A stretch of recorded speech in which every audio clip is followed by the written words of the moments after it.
അച്ഛൻ്റെ വിയോഗത്തിൽ ദുഃഖം രേഖപ്പെടുത്തി സിന്ധു കൃഷ്ണ പങ്കുവച്ച പോസ്റ്റിൽ അധിക്ഷേപ കമൻറ്റുമായി എത്തിയ ആൾക്ക് മറുപടിയുമായി അഹാന കൃഷ്ണ.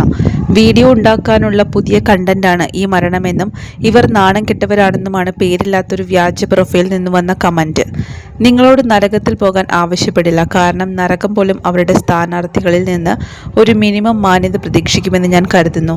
അഹാന മറുപടിയായി പറഞ്ഞതിങ്ങനെ: തൻ്റെ കൊച്ചുമകൻ ഓമിയെ, അതായത് ദിയാകൃഷ്ണയുടെ മകനെ രംഗനാഥൻ മടിയിലിരുത്തി ലാളിക്കുന്ന പഴയൊരു വീഡിയോയാണ് സിന്ധു തൻ്റെ സോഷ്യൽ മീഡിയയിൽ പോസ്റ്റ് ചെയ്തത്. ഡാഡി എന്നെഴുതി ഒരു ഹൃദയം തകർന്ന ഇമോജിയോടൊപ്പമാണ് ഹൃദയസ്പർശിയായ ഈ ദൃശ്യങ്ങൾ അവർ പങ്കുവച്ചിരിക്കുന്നത്. ഈ വീഡിയോയിൽ അഹാനയുടെ കമന്റിന് താഴെയാണ് വെറുപ്പ് നിറയ്ക്കുന്ന വാക്കുകളുമായി ഒരാൾ എത്തിയത്. വീഡിയോ ഉണ്ടാക്കാൻ ഒരു വിഷയം കിട്ടി, നാണമില്ലാത്തവർ. ഇപ്പോൾ നിങ്ങൾ പറയും അച്ഛൻ മരിച്ചു, 56 ദശലക്ഷം കാഴ്ചക്കാർ, മുത്തച്ഛനെ മിസ് ചെയ്യുന്നുവെന്ന് പറഞ്ഞ് അടുത്തയാൾ വീഡിയോ അപ്ലോഡ് ചെയ്യും, അതിനൊരു മില്യൺ കാഴ്ചക്കാർ. ഇതായിരുന്നു കമൻറ്റ്. കണ്ടന്റിൻ്റെ 5 കീടങ്ങൾ, പൈസയോട് ആർത്തിയുള്ള ജോലിയില്ലാത്ത ആളുകൾ. ഇങ്ങനെയൊരു കമൻറ്റും ഇതേ അക്കൗണ്ടിൽ നിന്ന് പോസ്റ്റിൽ വന്നിരുന്നു. അഹാനയെ പിന്തുണച്ച് നിരവധി പേർ രംഗത്തെത്തി. മരണവും ദുഃഖവും ആർക്കും സംഭവിക്കാം. ഇത് പണമുണ്ടാക്കാനുള്ളതാണെന്ന് കരുതുന്നത് ഏറെ സങ്കടകരമാണ്. പലരും തങ്ങൾ സ്നേഹിച്ച ഒരാളുടെ ഓർമ്മകൾ നിലനിർത്താൻ ശ്രമിക്കുന്നു. ഇതുപോലെയൊക്കെ എങ്ങനെയാണോ ചിന്തിച്ചു കൂട്ടാൻ പറ്റുന്ന കഷ്ടം. ഒരു പ്രേക്ഷകയുടെ കമൻറ്റ് ഇങ്ങനെയാണ്: ഇത്രയും വെറുപ്പെല്ലാം സൂക്ഷിക്കുന്ന ആളുകൾ ഈ ലോകത്തുണ്ടോ എന്നും എങ്ങനെയാണ് ഇതുപോലെ പറയാൻ കഴിയുന്നതെന്നും ആളുകൾ ചോദിക്കുന്നു.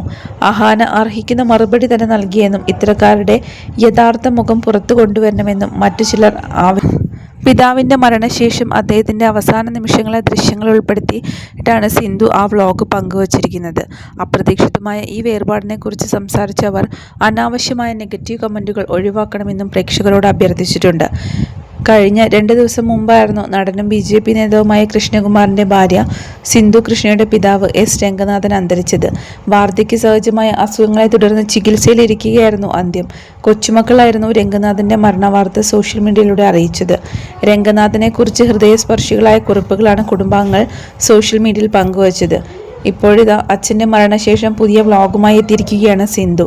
ഇപ്പോൾ ഈ വ്ലോഗ് പങ്കുവയ്ക്കാൻ കാരണമുണ്ടെന്നും ആരും ഇതിന് താഴെ വന്ന് നെഗറ്റീവ് കമൻറ്റുകൾ പറയരുതെന്നും സിന്ധു പറയുന്നു. അച്ഛൻ്റെ അവസാന നിമിഷങ്ങളുള്ള വിഷ്വലുകൾ ഉള്ളതുകൊണ്ടാണ് ഈ വീഡിയോ പങ്കുവച്ചത്. അനാവശ്യമായിട്ടുള്ള നെഗറ്റീവ് കമൻസുകൾ ദയവ് ചെയ്ത് ഒഴിവാക്കണം. അപ്രതീക്ഷിതമായിട്ടാണ് കുറേ കാര്യങ്ങൾ സംഭവിച്ചത്. ശനിയാഴ്ച ഡാഡിയും കൊണ്ട് ആശുപത്രിയിൽ പോയപ്പോൾ ECG എല്ലാം എടുത്തിരുന്നു, ഒരു കുഴപ്പവുമില്ലെന്ന് പറഞ്ഞു. ഞായറാഴ്ച ഡാഡി മോഹൻലാലിൻ്റെയും ശ്രീനിവാസിൻ്റെയും സിനിമ കണ്ട് ആസ്വദിക്കുന്ന വിഷ്വൽസ് ഡാഡിയുടെ ഹോം നേഴ്സ് ആദ്യം അയച്ചു തന്നു. ഡാഡിയുടെ വിവരങ്ങളെല്ലാം പുള്ളി ഫോട്ടോയും വീഡിയോയുമായി അയച്ചു തരാറുണ്ട്. നല്ലൊരു സ്വീറ്റ് ബോയാണ്. ഡാഡി വീണെന്ന് ആദ്യം വിളിച്ച് പറഞ്ഞപ്പോഴും ആംബുലൻസ് വിളിക്കുമ്പോഴും ഡ്രൈവർ വന്നപ്പോഴുമെല്ലാം ഡാഡിക്ക് ഇങ്ങനെ സംഭവിക്കുമെന്ന് ഒരിക്കലും കരുതിയില്ല. ക്ഷീണവും കാര്യങ്ങളുമൊക്കെ ഉണ്ടായിരുന്നെങ്കിലും ഡാഡിക്ക് കുഴപ്പമില്ലായിരുന്നു. സ്ട്രോക്ക് വന്നതിൻ്റെതായ ചില കുഴപ്പങ്ങളുണ്ട്. എന്ത് ടെസ്റ്റ് ചെയ്താലും നോർമലായിരുന്നു. അങ്ങനെ ഒരു വാർത്ത കേൾക്കാൻ ഞാൻ തയ്യാറല്ലായിരുന്നു. ഇനി അങ്ങോട്ട് ഡാഡിയുടെ ക്ലിപ്പുകൾ എൻ്റെ ബ്ലോഗിൽ ഉണ്ടാകില്ലല്ലോ. എൻ്റെ വീട്ടിലിരിക്കുന്നതും ഭക്ഷണം കഴിക്കുന്നതും ഒന്നും ഉണ്ടാകില്ല. ഡാഡി ജീവിച്ചിരുന്നപ്പോൾ എടുത്ത അവസാനത്തെ വിഷ്വൽസാണ് ഈ വ്ലോഗിൽ ഉൾപ്പെടുത്തിയിരിക്കുന്നതെന്നും സിന്ധു കൃഷ്ണ പറഞ്ഞു.